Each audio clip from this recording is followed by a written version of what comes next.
વડોદરામાં સ્થાનિક પ્રશ્નોને લઈને લોકો કંટાળી ગયા છે. ભાજપના નેતાઓ સામે મોરચો માંડી ચૂક્યા છે. ભાજપ ઉમેદવારનો ઉધડો લેતા જોવા મળ્યા.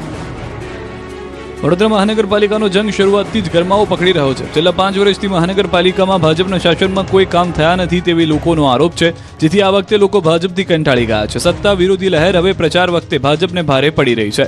ભાજપથી કંટાળેલા લોકો ભાજપના નેતાઓ પ્રચાર કરવા આવે તો તેને ઊભી પૂંછડીએ ભગાડી રહ્યા છે. આવું જ થયું વડોદરાના વોર્ડ નંબર 8માં. બોરવા ગામમાં ભાજપના ઉમેદવારો મોટા ઉપાડે પ્રચાર પ્રસાર કરવા તો ગયા, પરંતુ લોકોનો રોષનો સામનો કરવો પડ્યો. વિસ્તારમાં ઉદ્ભવતી સમસ્યાનું નિરાકરણ ન આવતા લોકોએ આક્રોશ ઠાલવ્યો. નેતાઓનો ઉધડો લીધો. પીવાના પાણી અને વરસાદી પાણી ભરવા સહિતની સમસ્યા દૂર કરવાની માંગ કરી. મતદારોનો રોષ પારખી ઉમેદવારોએ ચાલતી પકડી. તો શહેરના વોર્ડ નંબર 12માં સમાવિષ્ટ વિશ્વામિત્રી વિસ્તારની ચાલીઓમાં ભાજપના ઉમેદવારોને સ્થાનિકોના ભારે આક્રોશનો સામનો કરવો પડ્યો.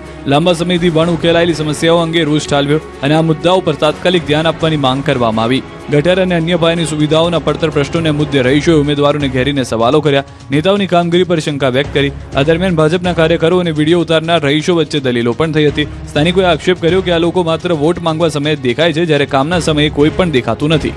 સ્થાનિકોએ નેતાઓ સામે હાથ જોડીને વિનંતી કરી હતી. અમે તમને હાથ જોડીએ છીએ, અહીં વોટ માંગવા આવશો નહીં, એમ કહીને તેમને પાણીચું પકડાવી ચાલતી પકડવા મજબૂર કર્યા હતા.